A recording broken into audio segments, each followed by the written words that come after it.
Hello, I'm Jerry Crosby, and I'm here with the Chico Steak Life Sketches webcast. And I'm excited today to be talking to Dorrie Keith, who has had an interesting 91 years of life experience. So it's good to have you here with us today, Dorrie.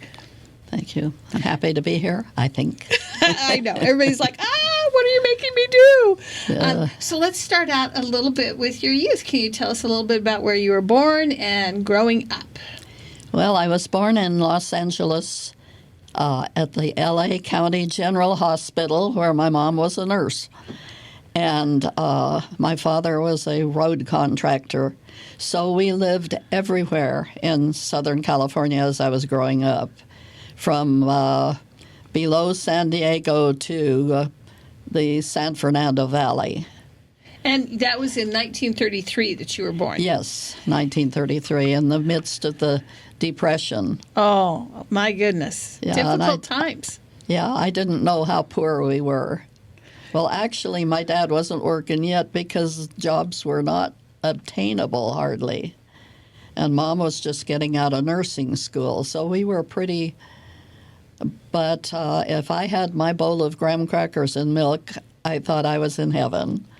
And I never realized how tight things were because I always had enough to eat and a roof over my head and relatives that loved me. So, but I lived mostly in the San Gabriel Valley, I think. And as work got easier for my dad to obtain, we lived all over Southern California, usually by the coast, sometimes in the desert. And so a lot of those old highways are his work or his. Mm-hmm. He had a lot to do with them. So a very nomadic childhood. And you shared that when you were 9, your parents went through a divorce, which was pretty unusual for that time period. How did that affect things? Well, that affected them a lot because it came like a bolt out of the blue. My folks did not fight that I knew of. You know, there may have been tension, but I didn't know it. And we were living in Leucadia, which is down on the coast, in a house that hung over a cliff. And I felt like it had gone over the cliff. I got up one morning, and my mom said, "Pack your stuff, Dorrie, we're leaving."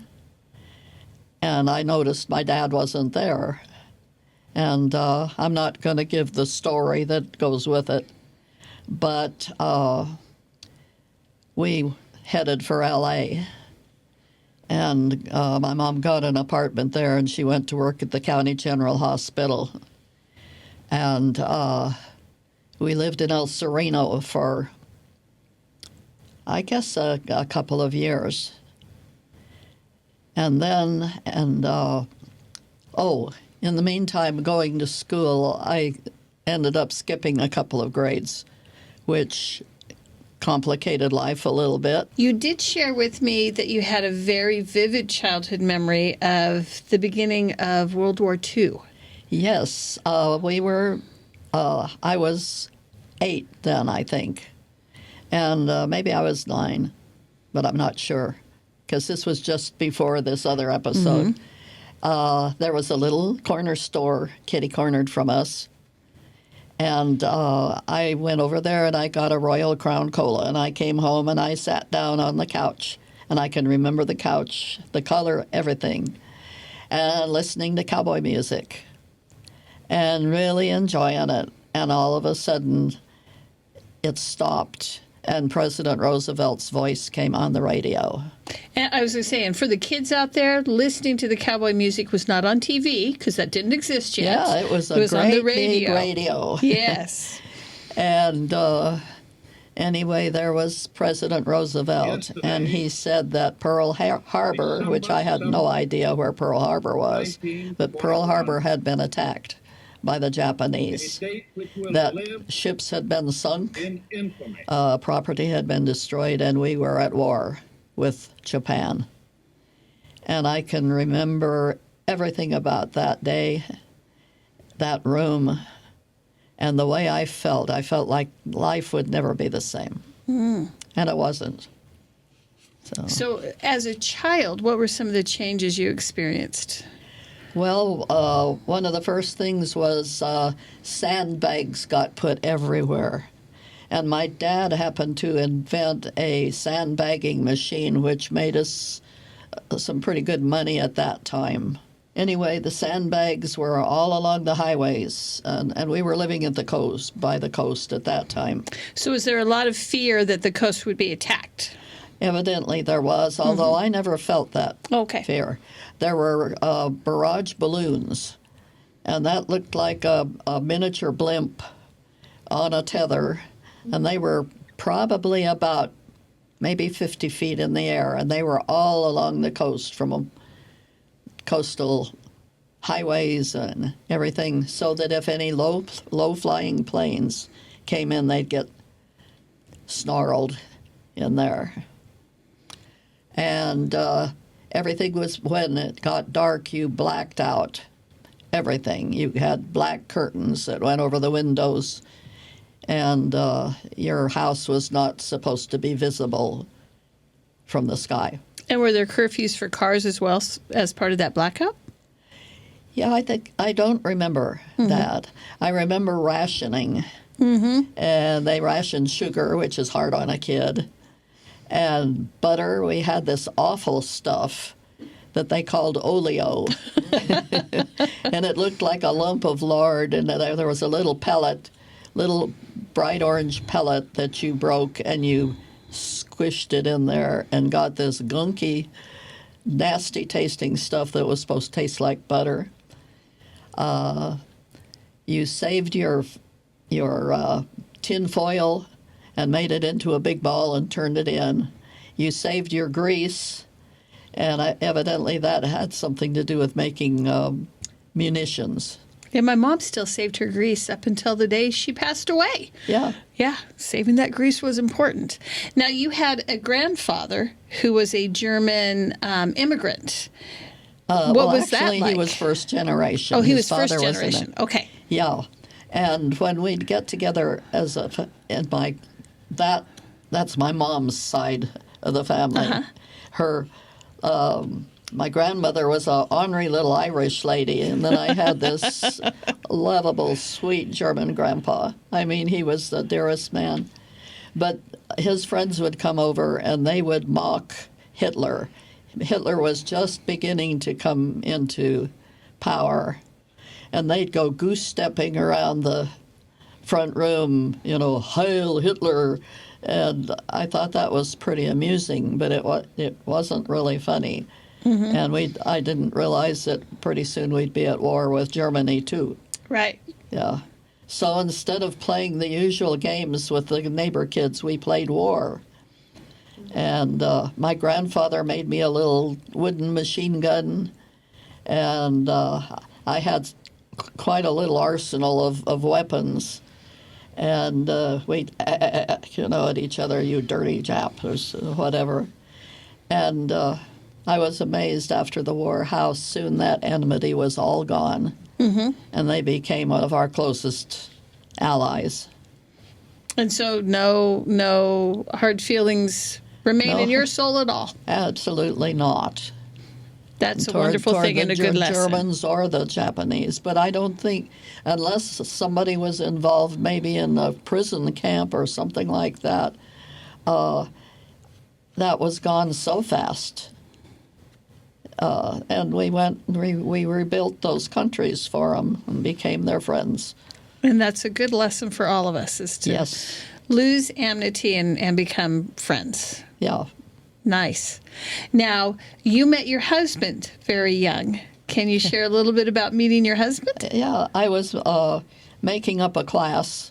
I was short one credit because I'd been bumped up. And this was in high school? In high school. I was, I guess, 16 when I met him, because my birthday was in the middle of the first month of summer school. And he was making up a class because he had quit school and gone to work for a couple of years. So I was almost 17 and he was almost 19 when we met. And he was different from the other guys. His pants fit. That was during the Pachucos, where they wore their pants down here and baggy, and he dressed like an ordinary man, and he had a mustache, and I thought that was really cool. And he loved classical music. Oh, interesting. So he introduced me to classical music, and he took me to, I think, 3 operas before we were married, and a couple of concerts. And his father was a concert cellist and a violin maker. Oh. So I got to know his mom and then his dad. And so anyway, it looked like they were going to, he and his buddies, and he had this circle of friends. There were about 4 of these guys that he'd gone to grammar school with. And they knew that they were going to be drafted. So they all joined the California National Guard at the same time. And this was now for the Korean War. Yeah, this was just before the Korean War had started. And so when he got called to go to Korea, we decided to get married. I had already enrolled. I was going to, forgot the name of the college. That's okay. Anyway, it was a commercial art college, and I was going into LA and going to that, and I got disenchanted with that just about the same time that he was going to be called overseas, because with commercial art they take away your creativity totally, and I couldn't do what I wanted to do, so and so I quit school, and we got married. We went to Yuma to Reverend Coleman's drive-in chapel.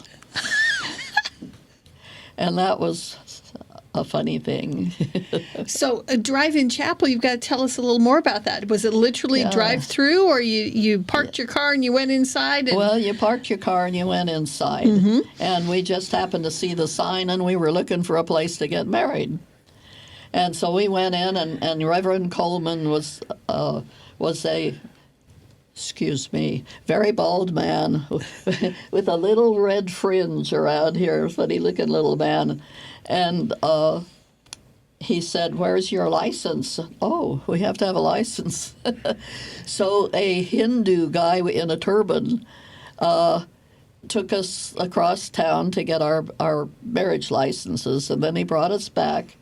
And then there was this black lady, very plump, who pumped the organ, and she made the music, and Reverend Coleman did the ceremony, and we were done. And did you have anyone with you? No.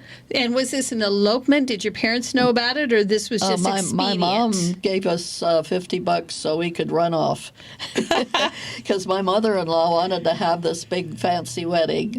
We didn't want that. And she wanted to have a shower and all of this falderall.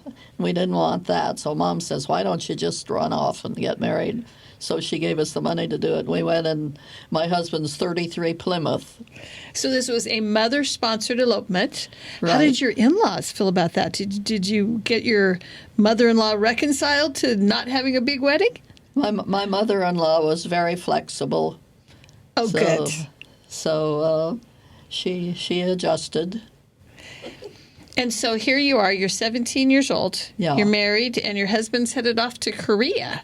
Yeah. How did you manage life on your own at 17 with a husband at war? Well, I went to work, and I found an ad for a nanny. Now, I had never even been around a small child, and it was this well-to-do family in Pasadena, and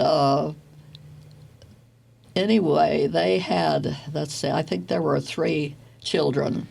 And the youngest was 18 months old, and then there was a 5 and a 6-year-old or something like that. And they were little savages because Mom and Dad were so busy being the social butterflies that the kids just did their thing. They did have a cook. She was a lady from Ireland, and every other sentence was, "Don't you know? Don't you know?" So anyway, they got rid of her, and I became the cook, and I had never cooked in my life. So I would take a cookbook to bed with me, and I'd study a recipe, and the next day that's what they had for dinner, and they thought I was a wonderful cook. Interesting. And I bullied those poor little kids into submission, taught them table manners, and potty trained the baby, and stuff. And actually, I was surprised that they would be so naive as to hire somebody like me, and that I actually could handle it. Well, it sounds like you were good for the kids. Good for you. Yeah, they loved me in spite of my dominating ways. Well, a nanny should be dominating over the children. I approve. Yeah, and I think they were looking for some direction. Mm-hmm.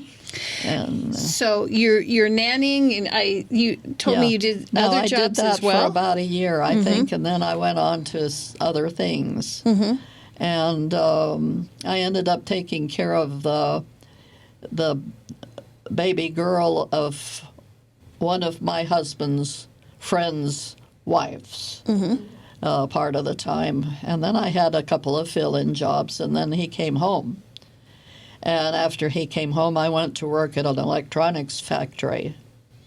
And first I was on the line, just putting things together and soldering and stuff, and then they made me into an ultra-high-frequency oscillator tester.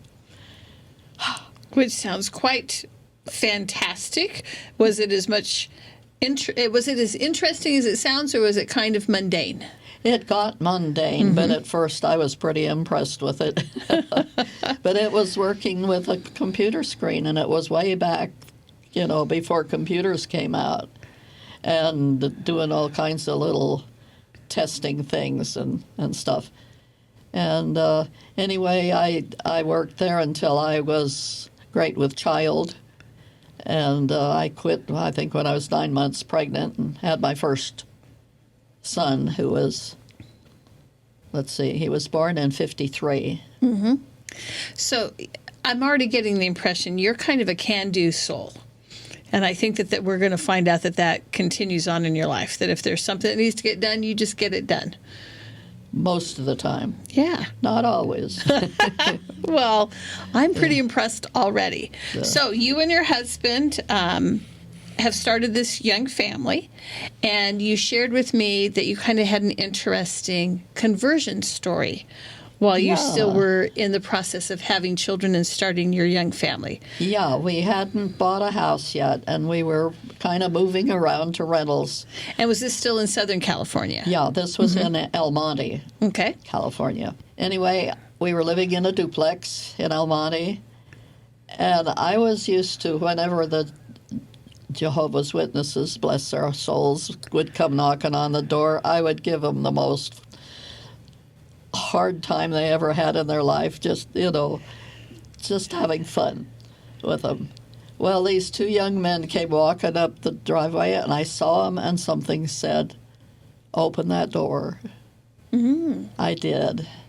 And the two most inept missionaries that the church ever sent out were standing there. One of them was a short little guy, and he had on a black suit and terminal dandruff. I mean, it was just over. And the other one was a big, tall, gawky guy. And they said that they were representing Jesus Christ, or something to that effect. I don't remember exactly what the opening statement was then. And could they come back and teach me about Jesus Christ, or something like that.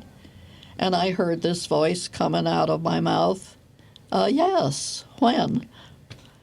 And they made an appointment.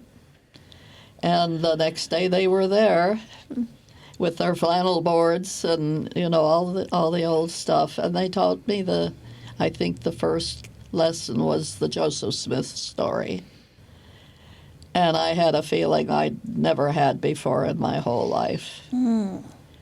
And so I continued with them. And then I went from missionaries to missionaries to missionaries, because during this time I kept coming up with all of the questions that I had come up with in Catholic school that nobody could answer. And that's a story in itself. Well, let's backtrack for just a moment then. So you did go to Catholic school because your religious story is a little bit interesting too. The first time I went to Catholic school was second grade because I was living with my grandmother, my little Irish Catholic grandmother who was married to a German Lutheran. And so she sent me to Catholic school. And I've got to give them credit. They really can teach. And they had me reading so well by the time I was out of the second grade that I could have gone through a Encyclopedia Britannica and never missed a word, you know. And it taught me to learn to love to read. Now, my dad's family were all readers, and whenever I had a birthday or a Christmas or something, they would give me an old classic book. So I loved books and I loved reading. But anyway, I went to catechism while I was at that school with all intentions of being baptized a Catholic. And even at second grade, I had questions that they couldn't answer. And so I wasn't satisfied, and I didn't join the Catholic Church. So that's interesting. Even from a very, very young age, you had a strong sense that you needed to have the right church for you. Yeah. And I didn't think church all the time. I wasn't one of those constant seekers, but every once in a while I'd get that pull, or I'd go to a different church. And then when I was in the freshman grade and I'd been living on the Indian reservation, that's another story. You have lots of stories. Too many stories. But it happens to fall into that subject. I came home and my mom got desperately sick and ended up in the county hospital for surgery and so on. So she put me into a Catholic boarding school, Villa Cabrini Academy for Refined Young Ladies. Oh, my. I tell you, I tried to escape from there one time, and I got to the top of the wall, and they had broken glass embedded in the top of the wall. Oh, my goodness. So I didn't get out that day. But I hated it with a passion. But I did take the religion class. And the nun who was teaching that class got so frustrated with my questions that she grabbed me by the hair and dragged me around the classroom a few times. And so this brings us kind of back to your missionary experience. You're a questioner, and you were asking them all the same hard questions. How'd that turn out? Well, they had the answers to these questions, and they got them all. When I ran out of the inept missionaries, I got some more ept ones, and no matter what I asked them, there was a answer that felt right, and they had an answer. And so finally, you decided to be baptized. Yeah. Now I was great with child at this time again with my second one. And I was so huge that you could have put a whole place setting out on my belly. And so I could just picture myself in that baptismal font with them trying to push this mound under the water. So that's what kept me from being baptized a lot sooner than when after Douglas was born. Then I was baptized. Oh, that's wonderful. And your husband had a little bit of a different experience in terms of his conversion. He had no interest whatsoever in religion. He wasn't against it. And I went to church every Sunday, and by the time he got around, 11 years went by, I was shagging 4 kids to church every Sunday, and I was very active. And I was counselor in Relief Society, and everything that I could do without a husband in the church, I did. And what brought him around? Pardon? What brought your husband around? What made him decide? Well, we had a lot of friends in the church, and I would invite them over, and their husbands would get acquainted with Mel. So he was easy and comfortable with these guys, and they all threatened to baptize him one of these days, and one of them actually pinned him down. He says, "When you're baptized, will you let me do it?" "Oh, sure," Well, anyway, we had a fireside at our house one time, and we were cleaning up, and a knock came on the door afterwards. And it was one of our friends, and he was the Elders Quorum president at that time. By the way, his wife was a Jewish Mormon. Uh-huh. And we're still friends. She's 94, and her husband's 97. Anyway, he said, "Can I talk with Mel?" And I said, "Sure." And so I says, "Mel, Paul is here."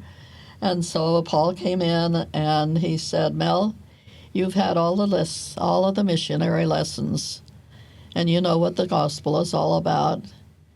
He said, "What if you and I went on a 48-hour fast to just find out one thing, if you should join the church?"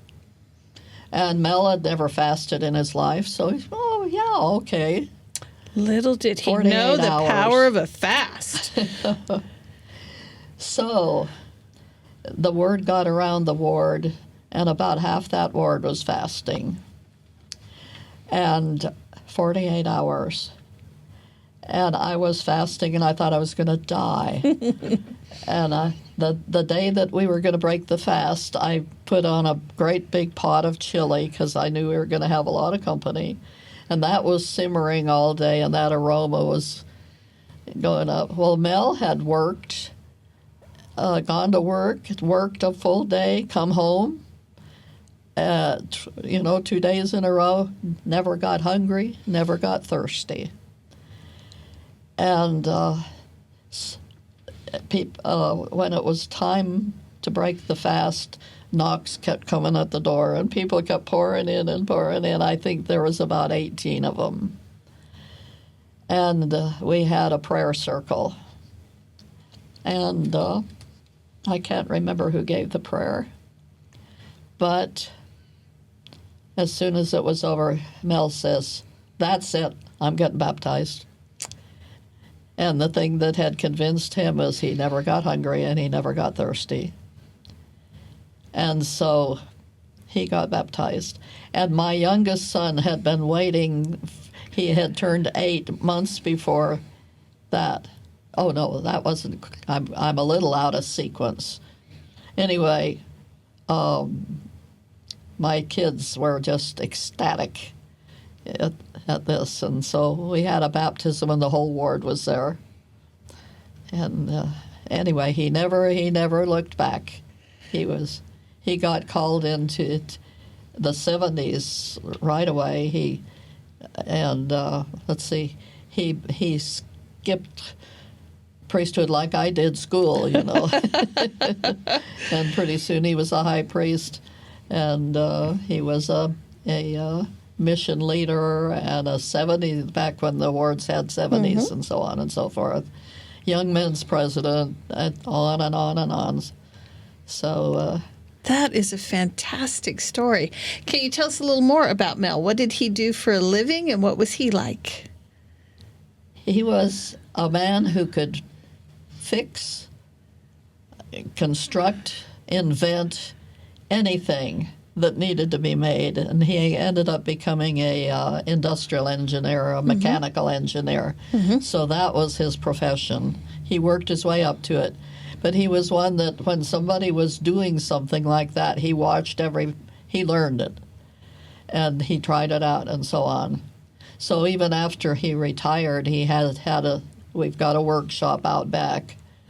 And he was out there with his mill and his milling machine and his lathe and all of this stuff, making stuff.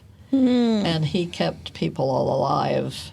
We had, you may have even remember them, I don't know. They were in First Ward, and it was Phil and Bon Cordell.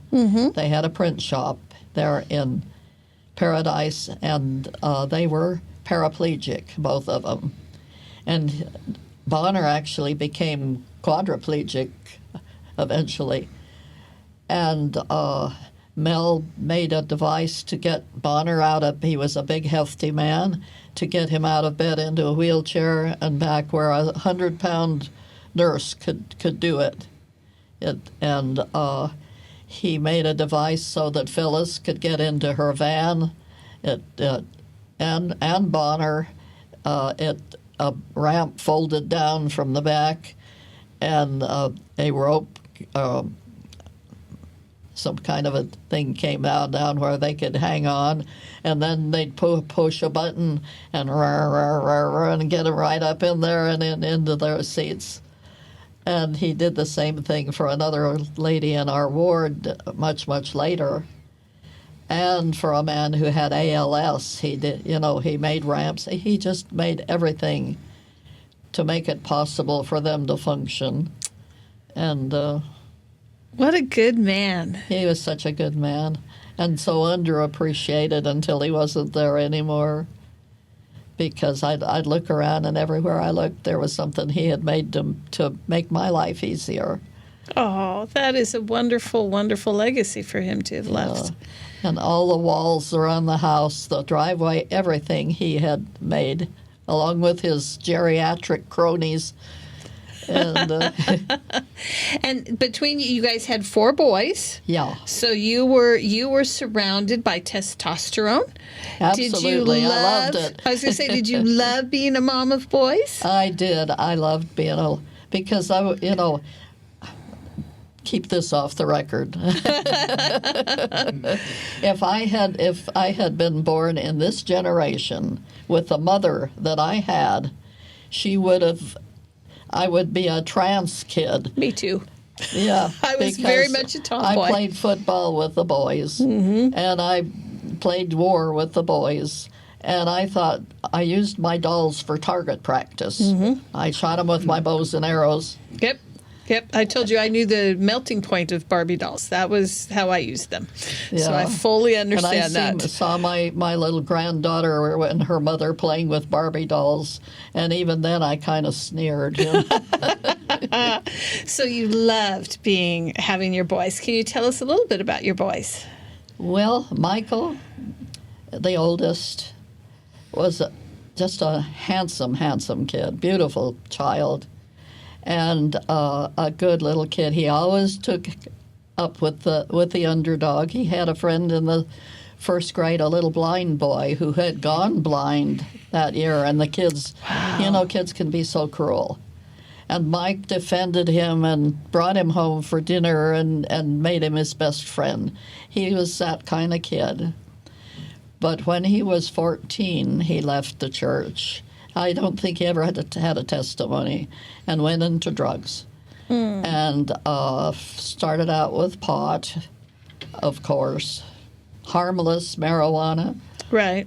And went into heroin, seemed to be his drug of choice because it was soothing. And if it had to be a drug, I'm glad it was that one and not speed or something that makes you crazy. But it wasn't until he was in his 40s, and we entered him in every program there was. And sometimes he was gone and we didn't know where he was, and a couple of times he almost died from overdose. I had to see him through that. I mean, it was hard. He was in jail for a while. Has he worked his way through it? You just go through it. Well, is he okay now? He is the most wonderful. Yeah, when he was in his 40s, he joined AA. And I don't know what motivated him, maybe a friend or something. But that's what got him out of it. And now he spends most of his time. Oh, he went into the Army when we were living in Arizona. And he got an injury and was discharged on a disability because a truck actually fell on him. He was repairing a big semi, and it slipped off the jack and wrecked his back pretty bad. But he became a roofer, of all things. But anyway, he is retired now, and my gosh, I can't believe my kid is 72 years old. And he is wonderful. He's not back in the church. But there isn't a day that's gone by that I haven't prayed that in my lifetime he would come back to church. That's wonderful. What about your other sons? My second son was my disabled boy. And he is autistic, schizophrenic, retarded. You know, he was about a four-year-old mentality when he was 70 or 60 some years old. And we had to put him in an institution when he was 6 because he was getting to be a danger to himself and to his brothers. He picked up a trailer hitch and threw it at his brother and missed his head about that far. Yeah. He ran off, you know, constantly. I couldn't go in the bathroom and shut the door, but he'd be a mile away down the freeway or something.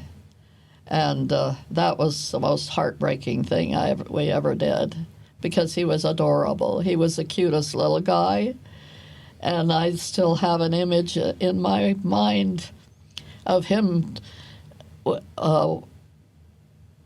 with a nurse, has him by the hand, and he's got his favorite little tattered blanket trailing along behind him and walking into that institution. It was Lanterman, and down in Orange County, I think it was, or L.A. County, yeah. And so we went to see him every week, and he adjusted and he was happy there. And then when they closed the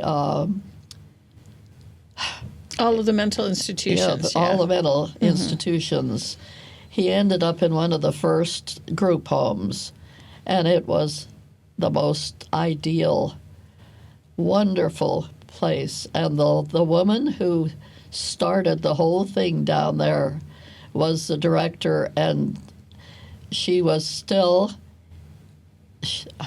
she got acquainted with Douglas and just fell in love with him, you know, so he grew up under her care.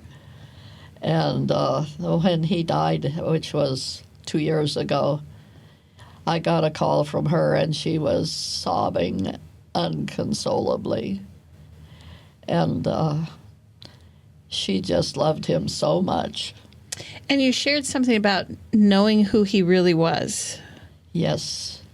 Every twice a year, they would have a conference that included everybody who had to do with all of his caretakers. Yeah, all the caretakers and the parents, if they had parents, or if the parents could come, and any relative that wanted to come.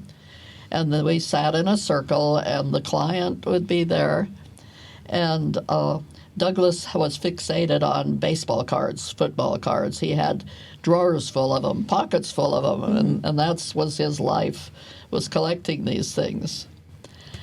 And he was sitting there playing with his cards and not paying any attention. He didn't know what was going on there. And I was listening to the dialogue, and all of a sudden I felt his eyes on me. And I turned and I looked at him, and he was looking me full in the eyes.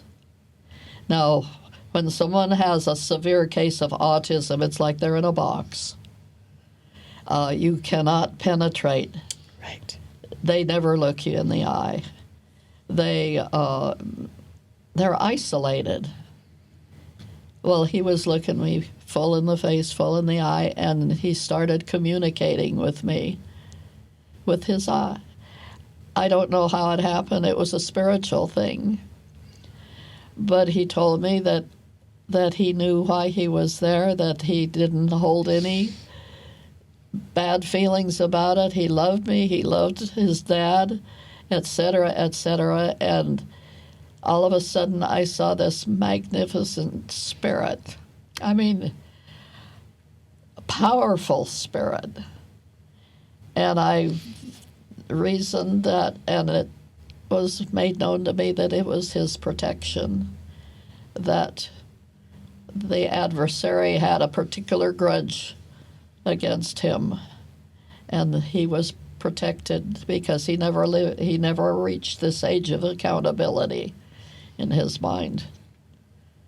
So he did a lot of wild, crazy things, but he wasn't accountable for it. That's right. We should all be so lucky. Yeah, and how about your 2 younger sons? Okay, Andy, he was my little redhead, He looked like Tom Sawyer or Huckleberry Finn, just the cutest kid. And he was the easiest. He came the easiest, and he was the easiest to raise. And he is just an amazing person. He has a natural gift of healing, and he had it when he was a kid. He could just, if you were feeling kind of poorly, if he put his hand on your shoulder, you felt better. Yes, my dad had that. I totally understand that. Yeah. And he was going to become a doctor. Oh, well, first he served a mission, of course. He did well in school, but not outstanding. He was everybody's friend. And he won an award in church basketball for peacemaking. He was a good basketball player, but he wasn't the star of the show. But if there were two that were about to punch each other out or something, he'd walk over there, grin at them, get them talking, and pretty soon they were either shaking hands or hugging each other. You know, he just a natural peacemaker. So anyway, he got sent to Bolivia on his mission. And anyway, he came home and he was going to become an MD. He became an X-ray tech, and then he was going to become an MD. And I kind of talked him out of it. I said, Andy, because he was already married and expecting, I think they were expecting their first one. I said, Andy, you have, and he had been healed of a lot of things by a chiropractor. And so had Douglas. The chiropractor actually got his eyes to uncross. Interesting. So I said, Andy, if you become an MD, you're not going to have any time of your own. You can be called out in the middle of the night, and you want to be a family man. I said, think about chiropractics a little bit. And he said, I think that's a good idea. And he looked into it, and he decided he wanted to become a chiropractor. So he went to chiropractic school, and he set up his own practice right off the bat in West Covina. And he thrived. I mean, he was so good at it. And then later, he decided he wanted to, so he wanted to branch out a little bit with that, so he became a nutritionist too. He got a degree in that. And then sports chiropractic, he got a degree in that. And on and on and on. He's got a whole paragraph of letters after his name. So he's got 2 clinics, one in Orange County and one in the San Gabriel Valley. Nice. Where he does everything short of surgery and makes it possible for a lot of people to avoid surgery. That's wonderful. And how about your baby? Your baby boy. Jared. He was a beautiful child, beautiful baby, cute and plump and blonde and totally irresponsible. But somewhere along the line, when he got to be he got in junior high school. Oh, that's another story, sorry, but it's pertinent. You go right ahead. I went to Education Week, and there was a professor who was teaching family stuff. And he said, I bet you out in that audience here, there's a mother who has to remind your son every morning to brush his teeth. And I guess I lit up because he said, come here. He said, what's the boy's name? And I said, Jared. He said, okay, you're Jared. He said, I'm Mom. And he said, Jared, whose teeth are those in your mouth? Well, I said, I guess they're mine. He said, do you brush them all the time? Well, no, not all the time. He said, what would happen if you never brushed your teeth again? Well, I said, I guess they'd get all rotten, and my breath would be stinky. I'd lose my friends, And he said, yeah, that's right, Jared. He said, those aren't my teeth. I'm not responsible for them. They're your teeth. He says, I'm not going to tell you ever again to brush your teeth. So if they fall out or if you lose your friends, that's your problem. And the light went on. Now, did it work? Did you go home and try it? What's that? Did it work? Did you go home and try that with Gerald? Well, I tried something else because I was having to get him up for seminary every morning. And I think that was the one I used. And what happens if I don't wake you up for seminary, blah, blah, blah. And I think I used the tooth thing, too, eventually. Anyway, he flipped just in a day. He was up before it was time to go to seminary, brushing his teeth. He was on time for school. He was doing all his homework without me reminding him of anything. I mean, he became hyper responsible, hyper responsible, and he's spent his whole life being hyper responsible. That and is so great. dependable.